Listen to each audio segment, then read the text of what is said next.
In the last video, we looked at King Ahaz and his apostasy and how that led to foreign invasion. And we noted how he was compared unfavorably to Abijah in 2 Chronicles chapter 13. And now we've reached Hezekiah, his son, who is going to undo the failures of his father by restoring Jerusalem back to orthodoxy. And as Johnstone is going to write in his commentary, at 117 verses, Chronicles' presentation of the reign of Hezekiah is the longest of the reigns of any of the kings of Judah after the breakup of the United Kingdom, so after David and Solomon. There are four main phases which correspond to the chapter divisions. The purification of the temple in chapter 29, which we'll deal with today. The celebration of the Passover, chapter 30. The offering of holy things, chapter 31, and the invasion of the Assyrian king Sennacherib in chapter 32. The sequence of these chapters, temple, city, land, outside world, clearly reflects fundamental ideas Chronicles has been presenting, especially the concept of gradations of holiness. Compare the sequence in Solomon's prayer in 2 Chronicles 6.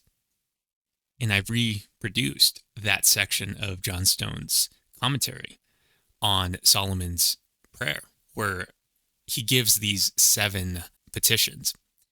And Johnstone wrote of that, the petitions envisage a progressively worsening situation for Israel. In the first 2, prayer is possible within the temple itself, beginning from in front of the very altar. So the first petition is in front of the altar. The second petition is still in the temple, but the next 2, it's a matter of prayer towards the temple. It is as though Israel, while still allowed access to Jerusalem, is debarred from the temple itself. And in this, Israel is no better off than the 5th case considered, that of the Gentiles. In the 6th case, Israel seems to be debarred from Jerusalem and can only pray towards the city and the temple. And last of all, Israel is in exile and can only pray towards the land, the city, and the temple. And so we can see from Solomon's prayer, they went from temple to city to land and then ultimately into exile. And of course, as pointed out, that reflects the movement of these chapters, temple, city, land, outside world, and the outside world being Sennacherib, right? So that's that comparison to exile. And we won't get too far into this other than to point out, here Solomon is interacting with the other scholars about Hezekiah's portrayal as not only a new Solomon, but also a new David. And some scholars, like Williamson, really highlight the second Solomon aspect. But as is pointed out, he says 2 specific references to David, but there's actually 3 if you include this comment here, where is compared favorably to David. And in fact, David is invoked 3 other times in comparison to kings. And we actually saw one of them last chapter, where Ahaz was compared uniquely negatively to David. He did not do what was right in the eyes of the Lord, as David had done.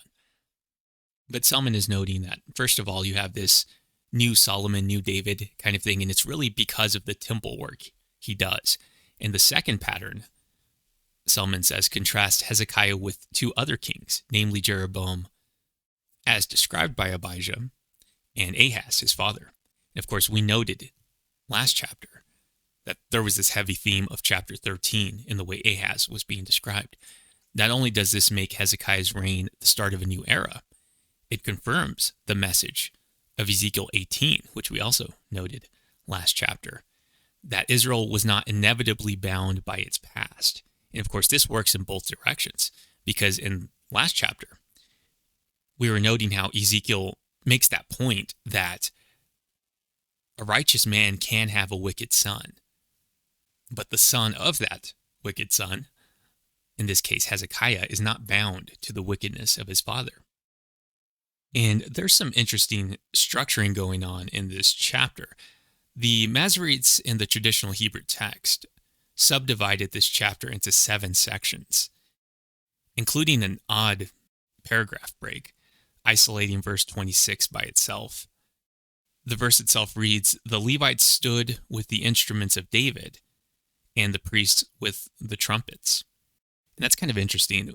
As we've noted previously in Chronicles, David was credited with making the instruments used in worship, possibly in 1 Chronicles 23, but more explicitly, this is stated in 2 Chronicles 7:6. And here the Masoretes are drawing attention to this fact by way of a standalone paragraph. And even though the Masoretes weren't inspired, it's always interesting to see where they broke up the text into sections. But there are some other interesting items of interest regarding text division, and notably the numeric values of the divine name Yahweh, 17 and 26. First off, according to Caspar Labuschagne, the entirety of Hezekiah's reign, the 4 chapters, total 1,853 words, which is 109 times 17. But to this chapter specifically, verses 3 through 11 are 119 words, or 7 times 17. Now, it could be argued that's an arbitrary cutoff, since the Masoretic text didn't put a break there, though our modern translations do begin a new section there. But maybe that's a section within a section, because if you take verses 1 through 11 as a unit, it's 144 words. Obviously 12 times 12, a very symmetrical number. And this is precisely the same number of words in the next unit, verses 12 through 19. And those 8 verses, by the way, are 595 letters, which is 35 times 17. And then the next section after that, verses 20 through 28, dealing with the temple's sanctification through offering and music, is 136 words, or 8 times 17. So if you followed along up to this point in our study of Chronicles, this stuff shouldn't be surprising. We've seen these two numbers, 17 and 26, the number value of Yahweh, woven throughout the text in Chronicles. But now to the text specifically, beginning at verse 1, Hezekiah began to reign when he was 25 years old, and he reigned 29 years in Jerusalem. His mother's name was Abijah, the daughter of Zechariah. And he did what was right in the eyes of the Lord, according to all that David his father had done. Now there's a couple of interesting things straight away with this beginning verse. Let's just bring out another text here so we can look at last chapter, for example. And so as we can see here, let's go ahead and blow this text up comically large, just so we can see. Actually, we can't see anything. Here we go. We'll just have to make do with that. So as you can see here, the orange lettering is the word order. And so you would never translate it this way, but in terms of word order, it would be something like years old, or 20 years old was Ahaz when he began to reign. And let's go ahead and just, for the sake of completion, let's look at the chapter before this with Jotham. And Jotham is the 6th word. So again, the same kind of thing. 25 years old was Jotham when he began to reign, essentially. Something to that effect. Now, we point that out because here, for the only time, the chronicler actually begins his account with the name of the king. And so, even though the English, it'll look basically the same, it's not. And he's making a very theological point by doing this. And Klein begins here by noting that the spelling is different. Now, generally, every English translation is going to just have Hezekiah, but it's actually not the same spelling you get traditionally, like in Kings, for instance. So he's pointing out here, it really should be spelled with a J at the beginning in English, or even a Y for that matter, but usually we get the J's. And kind of to that point, Johnstone is pointing out here that Chronicles makes a striking beginning to his account of Hezekiah's reign. For the only time in his presentation of a reign, he opens directly with the king's name. The reason for this unique opening must be that the name Hezekiah, may the Lord establish, contains the very verb, HZQ, to establish, which is one of the chief points at issue in Chronicles' whole presentation of the monarchy. How is the king established? So let's just pull one of these out here. This is the first verse of 2 Chronicles. And it began, Solomon, the son of David, established himself in his kingdom. And here we see HZQ. It's that root, which again is the root of Hezekiah's name. And throughout we've seen this, the kings are established in their orthodoxy. They're established by proper worship of Yahweh. And Johnstone continues, the inversion by which Chronicles brings Hezekiah to the fore, and the awkward adverbial construction as a 25-year-old with the verb he reigned, which confirms the deliberate nature of the inversion, is lacking in 2 Kings 18:1. So the point being simply that the grammar is very intentional here. And so it's kind of awkwardly putting Hezekiah at the beginning of the sentence to make that theological point. How is a king established? And in that same vein, he says, it is notable that the king's narrative uses almost consistently throughout, 43 times to one exception, the form of the name Hezekiah in which the noun from the root HZQ, again to establish, occurs. The Lord is my strength. Whereas Chronicles almost always, 37 times to 5 exceptions, uses the form containing the imperfect tense of the verb from the same root, may the Lord establish. Chronicles thus imparts a conditional overtone to the whole that is thoroughly in line with his overall purpose. So the larger point being that even through the spelling of his name, the chronicler is making a theological point, that the Lord is the strength of the king. The Lord is who establishes the king. And again, they do so through proper orthodoxy. Don't try to find your strength in yourself or in your covenants with other nations, and certainly not with other gods, as his father Ahaz attempted to do.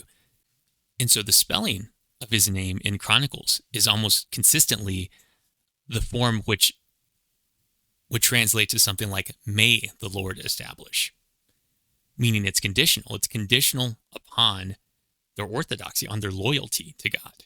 If they're loyal to God, if they seek after God, they will be established. Again, that is consistently the chronicler's theology. And it's kind of interesting that we get an explicit reference to Abijah, although in this case, it's the mother of Hezekiah. Of course, Abijah was kind of a shadow over the last chapter because it had so many hooks back to Abijah's chapter in 13. But here we have a reference to Abijah, which is actually interesting because, of course, again, it's not the Abijah, the king. This is his mother. But in Kings, this isn't the spelling they use. They don't have the yah at the end of the name. So they kind of use a unique spelling, and it may possibly be to re-evoke the king, Abijah. But we will continue on. And this section, here Hezekiah is going to cleanse the temple. And as Lightheart is going to note here, it's very chiastic. He speaks prophetically with an opening, hear me, again, Shema, and address the leaders as my sons. The speech is chiastically arranged. So you get the consecration of themselves and the house, which A prime down here, covenant with Yahweh to restore the temple service. Our fathers were unfaithful, Ma'al, and forsook Yahweh. And the consequence of that, our fathers have fallen by the sword. And B prime, and then in the center, therefore Yahweh's wrath is against Judah and Jerusalem. In verse 8. In verse 3 reads, in the first year of his reign, in the first month, he opened the doors of the house of the Lord and repaired them. In fact, this repair term is actually this HZQ root. It's part of Hezekiah's name. So he Hezekiah'd the doors of the temple. And he does so in the first month. Although in this case, it's Nisan, not Tishri. So this is the spring New Year. But we'll hit some of that further down below. So we'll just move on. Verse 4. He brought in the priests and the Levites and assembled them in the square on the east and said to them, hear me, Levites. Now consecrate yourselves and consecrate the house of the Lord, the God of your fathers, and carry out the filth from the holy place. And we'll pause there. It's interesting here. This listen to me or hear me now is used 5 other times in Chronicles. The speakers of these words are David, Abijah, again, there we are with Abijah again, Azariah, the son of Oded, Jehoshaphat, and Oded. And what's interesting is these are all very much associated with some form of orthodoxy or a proper expression of allegiance to God and things like that. So it is rather interesting. And this consecrate language is going to be used throughout the section. I mean, it pops up a number of places here. As Klein says, the chronicler employs alliteration in this verse. Sanctify yourselves, sanctify the house, and to bring out the filth from the sanctuary. Of course, here the ESV has consecrate. Although I kind of like what Klein does here, sanctify in both, because that brings out the resonance in English with our word sanctuary. But as you can see, this QDS root here is repeated throughout the section here. And this is rather interesting here, to carry out the filth from the holy place. There's a footnote here, as you can see, this little 2, and it says Hebrew impurity. So that's literally what it means. So Lightheart writes of this, the priests and Levites need to consecrate themselves and the house, and then remove impurities that defile the temple. The Hebrew, nadah, impurity, is typically used in the Torah for menstrual impurity or corpse defilement. Literally, Ahaz's ma'al, his unfaithfulness, consisted of idolatry and neglect of the temple. If we take nadah in its original sense, it implies that Hezekiah sees Ahaz's sin as one of spiritual whoredom or as contact with dead idols. Perhaps the usage is also a hint of what is implied elsewhere. The temple is a feminine structure, an Eve for Yahweh. So defilements of temple are described in terms of female impurity.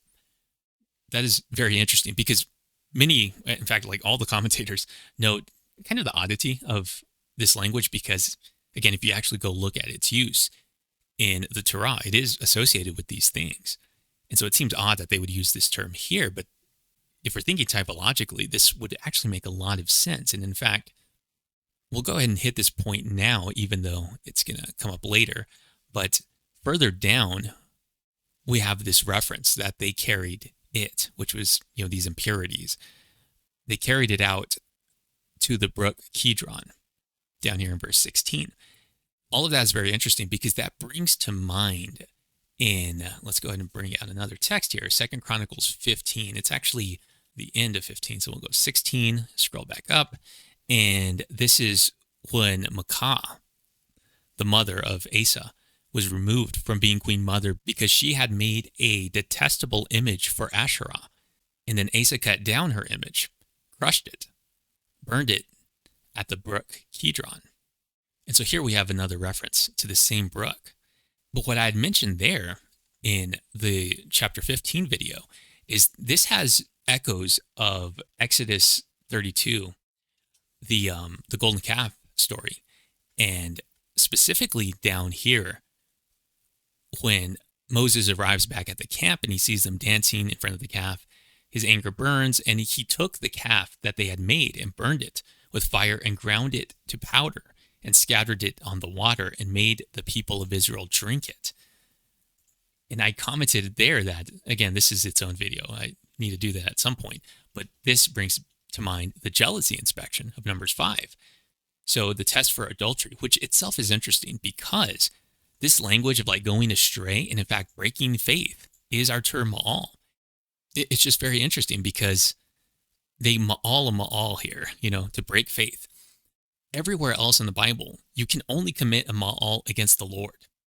And so things like that, and the fact that this go astray language is a reference basically to whoredom, to harlotry, which itself is tied to idolatry, it's kind of odd because it gives this sense that it's not talking about husband and wife here. It seems like it's idolatry that's referring to. And so some have speculated, because we have no evidence they actually did this jealousy inspection thing, that it's typological. It's kind of symbolic or something. And so if she's suspected of defiling herself, again, this is very much at issue with what's going on here with their idolatry. But the part that I want to zero in on is they take basically the charge against her, more or less, and they take holy water, earthenware vessel, and they take some of the dust that's from the floor of the tabernacle and put it in the water. And then she unbinds her hair, which is actually, the language is when the people were let loose in the golden calf incident in chapter 32 of Exodus. But she ultimately drinks this potential curse that's brought upon her. And so she's going to either be declared innocent or guilty. But it's very interesting because you get this, I think, shadows of this jealousy inspection throughout many narratives, and this I think is maybe one of them because of the odd language that's being used here. The connection back to Ma'al. Nobody drinks anything here, but you do have that element of the water being brought in. And especially when you combine it with chapter 15, where Asa pulverized this idol. It's just very, very interesting how there may be connections back to this. And again, as is saying that the bride of Yahweh, the Eve, because Eve is described of in temple terms. We talked about this when we talked about the temple. And I've covered that in some other videos. But this is something that maybe is another piece of evidence for this symbolic or typological jealousy inspection idea. But we'll move back and continue on. We'll move to verse 6. For our fathers have been unfaithful, again, this Ma'al language, and have done what was evil in the sight of the Lord our God. They have forsaken him and have turned away their faces from the habitation, which is literally temple, or tabernacle rather, of the Lord, and turned their backs. And so I write here that verse 6 contains a succinct summary of Judah's sins. They have been unfaithful, Ma'al, forsaken the God of their fathers. They have also turned their faces away from the tabernacle and turned their backs, in essence rejecting Solomon's prayer, because all of these references here in chapter 6, they're all references to praying towards God, towards the altar, towards the temple, towards the city. And here they've turned their backs, literally. They've turned away from God. And also of note here is the eyes, or in the sight of. So remember, Hezekiah does right in the eyes, or in the sight of the Lord. And here, their fathers have been unfaithful. They've committed this Ma'al in the sight, or in the eyes of Yahweh. And what's interesting is, as a result, they experience this mini exile and become an object of horror and of astonishment and of hissing, as you have seen with your own eyes. So as I write in verse 6, the fathers did evil in the sight of the Lord, and the wrath of the Lord made Judah and Jerusalem an object of horror in your own sight. So they become internally corrupt, and they experience and see the outward manifestations of that. In Johnstone noting here that the archaic term tabernacle, with its early associations with Moses, which since the construction of the temple has been obsolete, is now used for effect. So partially, I think, because of this reference back to our fathers, they're unfaithful, especially to the God of their fathers, as we get up here in verse 5. So now it's invoking the ancient faith, and they've turned their backs to the Lord. They shut the doors of the vestibule, put out the lamps, and have not burned incense or offered burnt offerings in the holy place to the God of Israel. And because of this, wrath, again, a key term, has fallen on them. And I write here, the burning of incense, or its neglect, seems to be an issue of particular orthodoxy compared to the previous reference to the burning of incense. So the last time this was mentioned was when Uzziah attempted to usurp the priestly function and burn incense. And so it was a breach of that orthodoxy. And then, of course, in Abijah, in his little sermon against the north, he specifically mentions the burning of incense as things that they've neglected. So I don't know what that's about. I haven't tracked on that, but there does seem to be a specific thing about the incense that is highlighted at times. And concerning this language of horror, astonishment, and hissing, Dillard writes that the chronicler borrows Jeremiah's description of the great exile of Judah, 29:18, to describe the adumbration of that latter event which occurred during the reign of Ahaz. Though similar language is found elsewhere, only Jeremiah 29:18 has the complete form of the statement that Yahweh would make his people an object of dread, horror, and derision. And Johnstone adds to this that also this extends beyond Israel's own sight, and it's to all the kingdoms of the earth. You get this added to that. So they would become an object lesson for all the nations as well. So you get that sometimes in other passages. But moving down to verse 10, now it is in my heart to make a covenant with the Lord, the God of Israel, in order that his fierce anger may turn away from us. My sons, do not now be negligent, for the Lord has chosen you to stand in his presence, to minister to him, and to be his ministers and make offerings to him. In writing of this, Lightheart says, Hezekiah sees a direct link between neglect of the temple service and Judah's political turmoil. Again, we've noted this, especially in the last couple chapters. The inward heart and apostasy is experienced outside. You're seeing outward manifestations of inward corruption, alluding to Amaziah's defeat at the hands of Joash of Israel and to the various incursions on the land during the reign of Ahaz. Hezekiah reminds the assembly of the curses that have come on them. The sword devours their men, and their women are captives. Worse is coming, a more complete destruction and captivity, unless Judah turns back to the Lord and begins to worship him as he prescribes. A fourfold service, stand, serve, be servants, burn, will answer to the fourfold neglect. Shut doors, lamps put out, no incense, no ascension offerings, and will turn the Lord's anger from Jerusalem. And by the way, he mentions here burn as part of their service. Here it's translated as make offerings to him. But even as I click on it, you'll see that it highlights burned incense, because literally it would be something like burnings, which of course you would do to both incense as well as offerings. And then verse 12, the Levites arose, and then it gives a roll call. Here, Lightheart is mentioning here that in response to Hezekiah's speech, a sevenfold grouping of Levites rises to carry out the king's plan. Some are identified with the traditional Levitical subclans, while others belong to the clans of musicians that have been so prominent in Chronicles. And he produces this for us in a very readable format. And down to verse 15, they gathered their brothers and consecrated themselves and went in as the king had commanded by the words of the Lord to cleanse the house of the Lord. And then we get to verse 16, which itself is one of these chiastic forms. Hezekiah preserves the division of labor between priests and Levites as the structure of 29:16 indicates. So we have the priests enter the inner room of the house to cleanse it. And of course, this is mirrored by their taking away the impurity all the way to the Kidron Valley. In B, they remove all the impurity, which is mirrored in B prime by the Levites receiving the impure things and removing them. And this puts at the center the palace of Yahweh and then the court of Yahweh. So as Lightheart writes of this, the structure neatly captures the task. Priests move from the border of the text toward its center, mimicking their movement from the temple court into the inner sanctuary. They bring the unclean things from the inner sanctuary to the court, where the Levites are waiting to remove them from the city eastward to the Kidron Valley, where the wadi can wash away the impurity. And he compares this to Asa, which we just looked at a moment ago.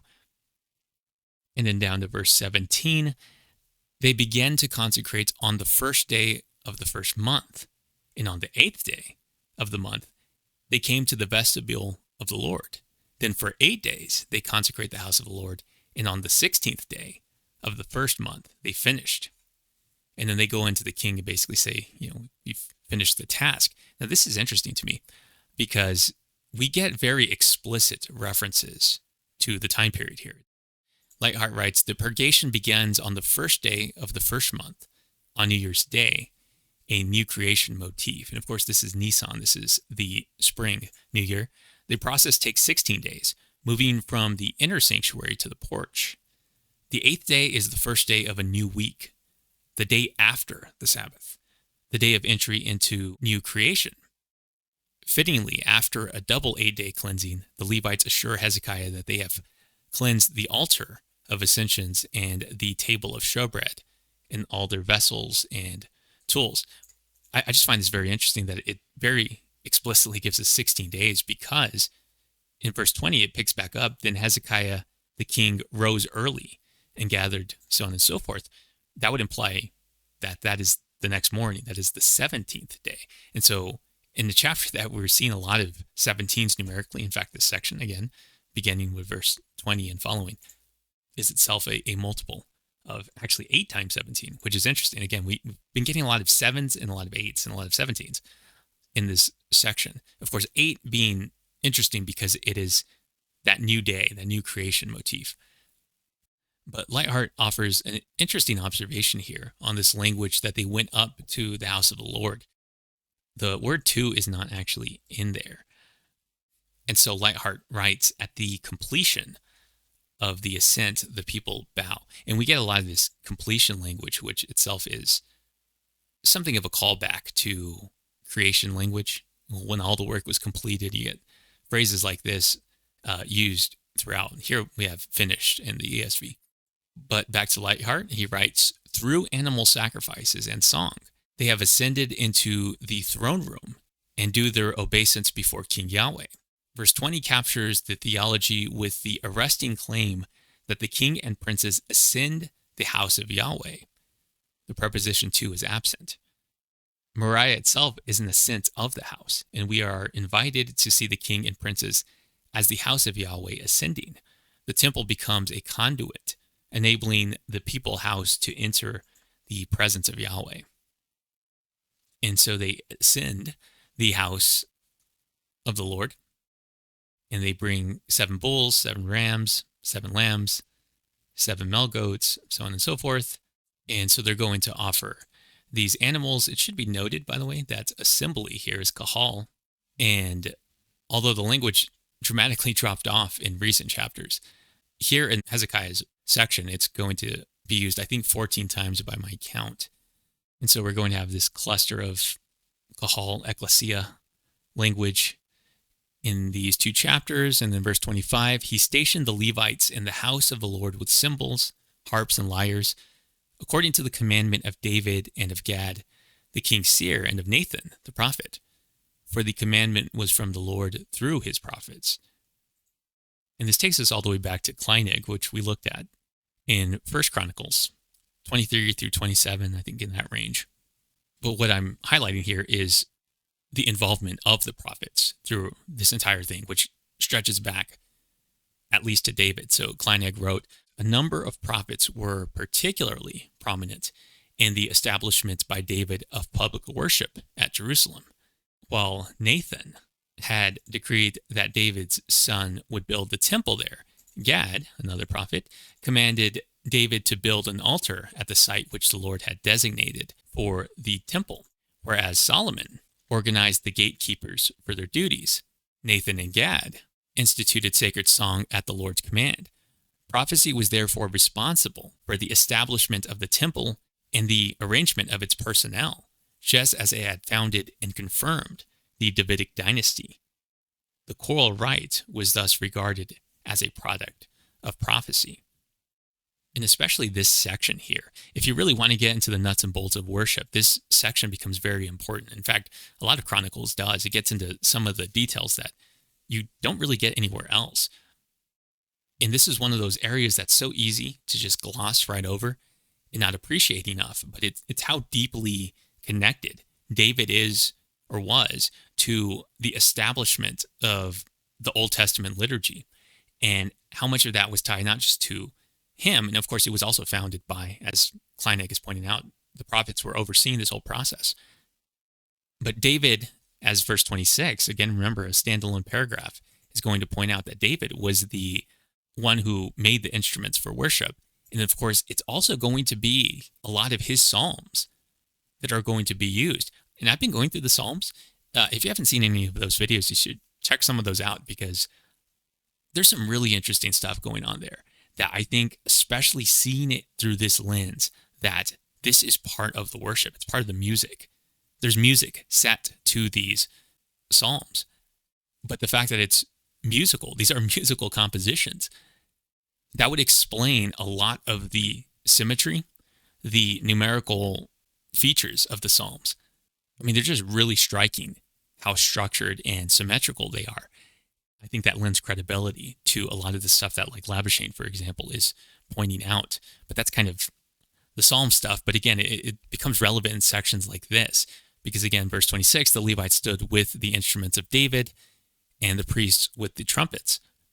And as I point out, this is the 3rd time in Chronicles David is credited with providing the instruments for worship. Verse 28 will repeat the phrase, instruments of David. And so verse 27, then Hezekiah commanded that the burnt offerings be offered on the altar. And when the burnt offerings began, the song to the Lord also began, and the trumpets accompanied by the instruments of David, the king of Israel. So as they began to send smoke up, these burnt offerings, ascension offerings. As the smoke goes up, so does song. And the whole assembly, the kahal, worshipped, and the singers sang, and the trumpeters sounded. All this continued until the burnt offerings was finished.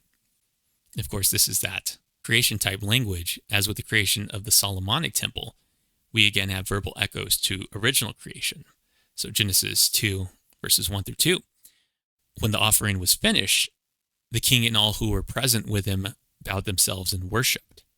And Hezekiah, the king, and the officials commanded the Levites to sing praises to the Lord with the words of David and of Asaph the seer. And they sang praises with gladness, and they bowed down and worshipped. And Lightheart here is noting again the imitation of David by Hezekiah here, by organizing the Levites, again renewing their ministry.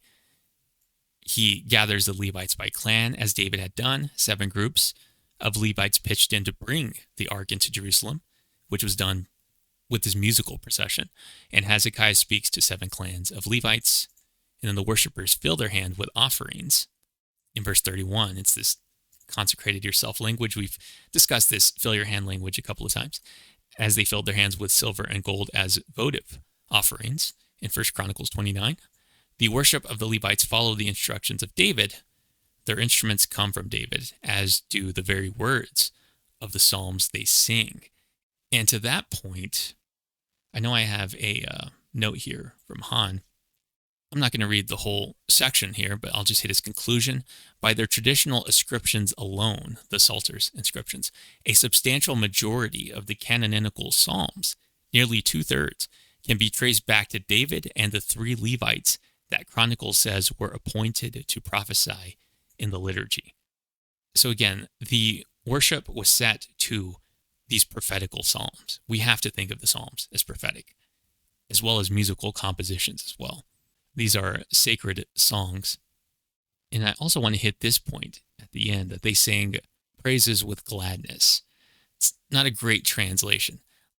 I'm not a, what's the term? Charismatic or anything like that.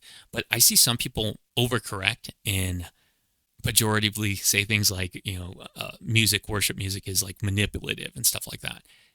And while, look, you can level all sorts of critiques at many of the big churches that produce a lot of modern evangelical worship and stuff like that.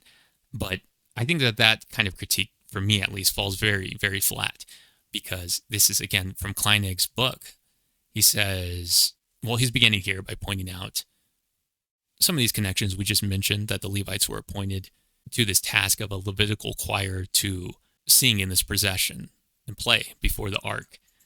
And then he says the same point's made here in verse 30 that we just looked at, where the Psalms of David and Asaph are said to have been performed during the presentation of the burnt offerings to produce rejoicing. And then he has a footnote. He says, the sense of this is not that they praise the Lord with gladness, as the phrase is usually translated. He says the RSV as well as the ESV says the same thing. So it's not with gladness, but rather they praised him until there was rejoicing. That is, the music, the song, is what produced the gladness. So the music is producing the emotional state. Again, make the critiques you're going to make, but biblically speaking, I think that's a weak critique. In fact, even another passage we looked at in passing was, is it 2 Kings or 1 Kings? I'm pretty sure it's 2 Kings 3. And this is when Jehoshaphat, the king of Judah, is allying here with Jehoram, the king of the north, the king of Israel. And they go to Elijah for a prophecy. They basically tell him, hey, give us some guidance here. It's funny, I already had this highlighted for a different reason, but here it's convenient. But verse 15, this is 2 Chronicles 3. But now bring me a musician. And when the musician played, the hand of the Lord came upon him. And so I just think it's funny. I mean, again, make your critiques, but music produces emotional states. That's not evil. There's nothing wrong with that. Again, what are you trying to produce by that music? What musical or what emotional state are you doing in service of the Lord or something else? Again, that's a different matter. But there are just people that are like anti-song, anti-music, and it's not a biblical stance. But moving on. And so they're offering this song, they're offering sacrifices and thank offerings. All who were of a willing heart brought burnt offerings. And the number of the burnt offerings that the assembly, the Gahal, brought were 70 bulls, 100 rams, 200 lambs, and the consecrated offerings were 600 bulls, 3,000 sheep. But the priests were too few and could not flay all the burnt offerings. So until other priests had consecrated themselves, their brothers, the Levites, helped them until the work was finished. Again, there we are back with the finished language. But this involvement with the Levites, Lightheart writes, the Levites, the recurring heroes of Chronicles, pitch in to do the work so that the rededication can be completed. The chronicler specifies that the priests were unable to complete the task of skinning the animals. So the term is pashat. Here the ESV has flay. He typically uses this verb to describe the stripping of slain warriors or raids that strip the land. We saw this in the last chapter. As I point out here, we saw a form of this word in 28:18. Here the verb draws out the connection between liturgical renewal and political stability. Again, that's that inward heart condition being expressed by the outward condition, the outward situation. The corruption of the heart leads to the corruption of the land. Well, the reverse is true. The purity of orthodoxy leads to the pure life, leads to a peaceful life. But back to Lightheart, he says, when Judah rededicates the temple with skinned sacrifices, raiding parties will stop skinning the land and the people. And then moving down to the end of verse 35, thus the service of the house of the Lord was restored. And Hezekiah and all the people rejoiced because God had provided for the people. For the thing came about suddenly. And that's the last verse of this chapter. And we'll conclude here with Dillard and Lightheart. Dillard writes, Christian readers of this chapter cannot think of another cleansing of the Lord's temple, a time when zeal for the Lord's house would consume another son of David. And Lightheart says, the people celebrate in astonished joy at their own sudden turnaround. Joy later characterizes Hezekiah's Passover feast. The sons of Israel keep the feast of unleavened bread with joy, rejoicing through the 7-day feast. The chronicler piles it on. All the assembly of Judah rejoiced, so there was a great joy in Jerusalem, because there was nothing like this in Jerusalem since the days of Solomon, the son of David. Hezekiah marks the high point and the final moment in the chronicler's history of joy. Ominously, this is the last outburst of joy in Chronicles. After chapter 30, next chapter, there is no joy, gladness, or rejoicing in Judah. But we will pick up next time with the Passover being celebrated. And so chapter 30 next time.